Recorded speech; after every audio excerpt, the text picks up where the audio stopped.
3 chords in the key of C major. Check this out. F, the 4, G, the 5, and A minor. I'm gonna try and play it and talk it through. So, I'm playing only 2 notes. Check this out. But it still sounds kind of rich and full because of the register. So F, 1 and 2, G, 3 and 4, and A, 5 and 5. Also tabs up there.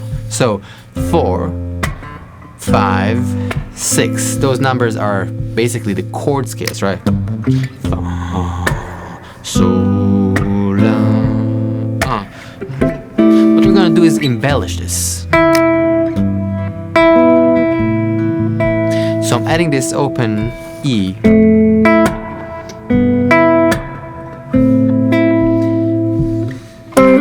Even just adding this kind of like little backbeat and trying to keep that pause turns this from an exercise into music.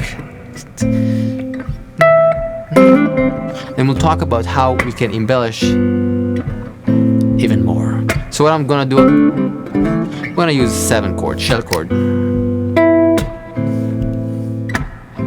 So first chord here is F major 7, then G7, and then A minor 7.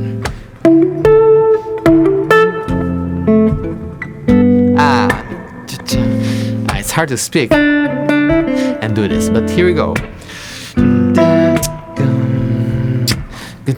I'll come closer, so check this out.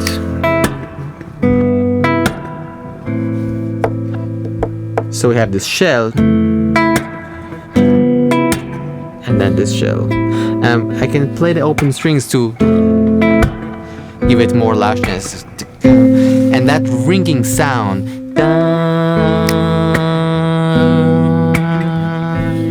Having a common note really helps. And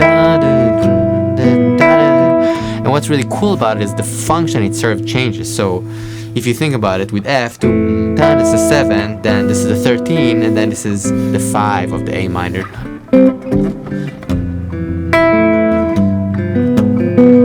Wanna try and embellish more? Did you see what I just did? F major 7, G7. So I played kind of passing diminish. So I'm basically trying to kind of target. This is 7 off A minor. I'll do it a little slower. So F major 7, G7, dum. That's the chord I'm talking about, which is G sharp diminish, dum, dum, da da da da da da.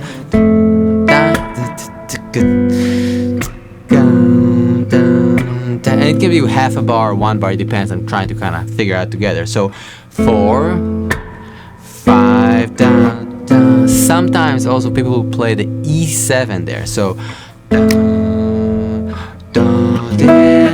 which is super nice. Check this out. So F major 7, G, that's the chord I'm kind of pausing on. This is E major first inversion. This is 4, 2, 4, and 5. So the E major, the E there is the secondary dominant, leading us to A minor.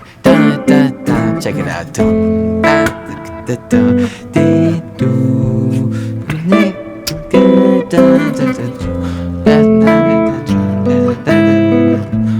So if we're talking about inversions, we can start even the whole thing and play inversions. So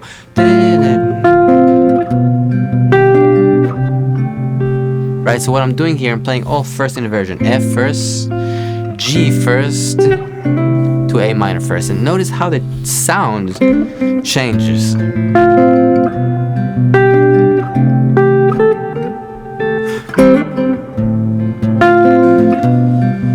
Just a different feel, but it's beautiful to have the option.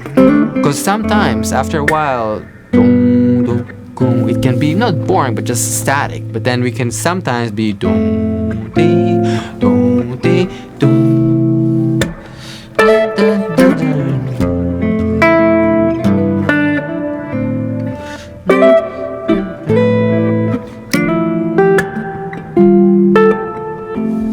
What I just did was playing the shell chords in a different string set. That's F, G7, maybe a little G7 9, and A minor. I'll come closer. 3.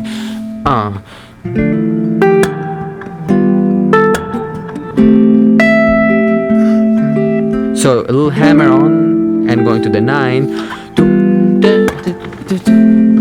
I'm playing the 12th fret here just for the melody. Here we go.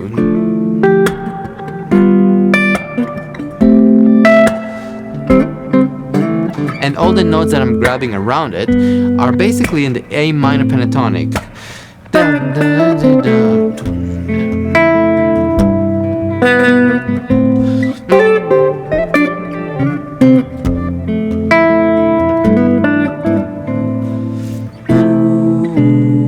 And then I can switch back.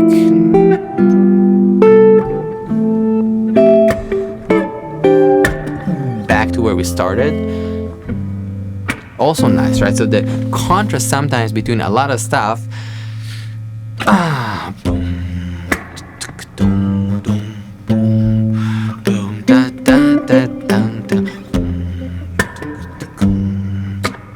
Can be beautiful. That was a long sentence, right? But that groove of like just the bass, all of a sudden, boom, boom, boom, da da da da, more full. Maybe again with shell chords, 3, 4, doom, da, doom, da, doom, da, doom, da, da, doom,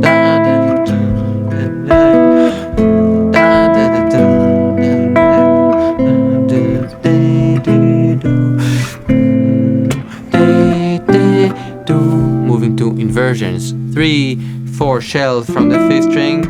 I'm going to add a little bit more color. I'm going to add this shell with the 6, the 13.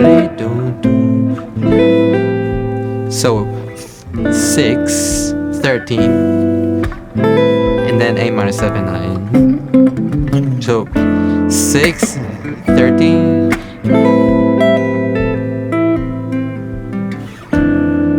13. 13, G7 shell with the 13 here, with the A minor 7, 9, and you can kind of hammer it if you will, or you can just kind of play it in time. 3, 4.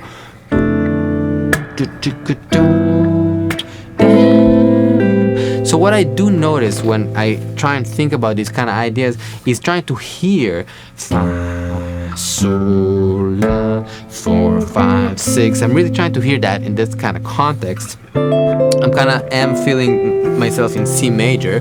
You can also decide you're feeling A minor, and then it's basically the flat 6, flat 7, and 1.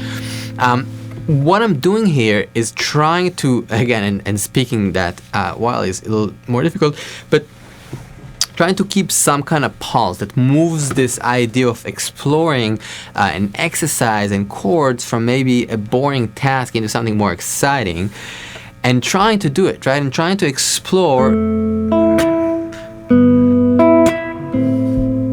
this kind of consistency. And sometimes I'll do it with a metronome, and I'll try to find things, and if I'll stumble, right, I'll be like, wow, I kind of want to hear how this sounds, and I'll slow something down. So a lot of times with music, we try something and we can't do it. It happens to everybody all the time.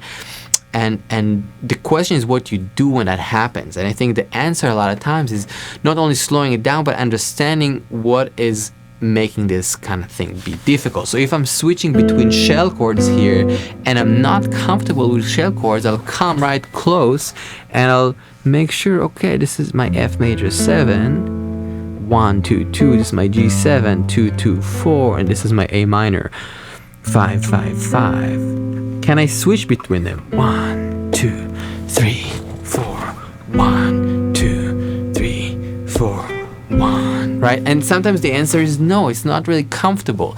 And then I'll try to imagine the shapes slowly but surely. So I'll take 1, 2, 3, 4, 1, 2, 3, 4, 1. And notice that I'm counting and I'm kind of trying to keep some kind of pulse. The reason is I'm kind of trying to have this beat 1 be the sacred place that I'm hitting. 1, 2, 3, 4, 1, 2, 3, 4, 1. But even while I'm doing that, that actually sounds like music. I don't always have to hold it. So the idea of switching in time is a big deal for our system, and you can learn a lot and get really, really much more comfortable with shapes and sounds that you're not in this moment while you're trying to kind of shift things in time versus just like doing something fast and then kind of stumbling. So one more time, let's hear that kind of pulse. And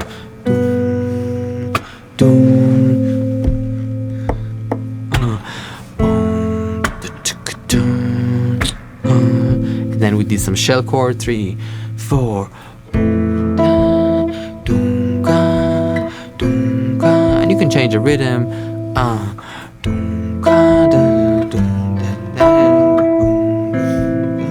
And then we did some 60, 82.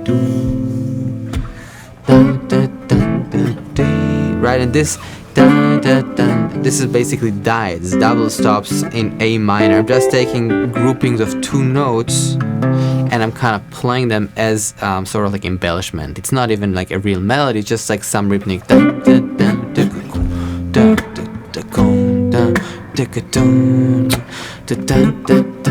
And one of the things that I think about a lot that I do feel are helpful and necessary is to try and link and connect to the groove as much as we can. That process of trying to be more connected, trying to be more aware is helpful in the process of learning music and potentially everything. So ding, chicka ding, chicka ding,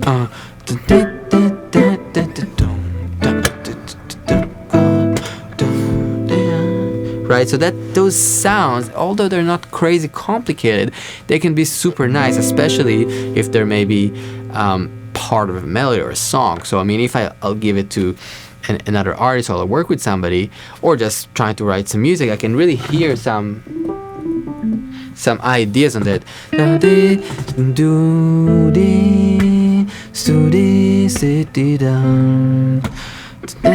And it doesn't need to be complicated. I can even take the C major scale, do re mi sol, do re mi sol fa mi, do re mi sol fa mi, right? Something so scale and so simple, but I'm really trying to link my ears with the sound.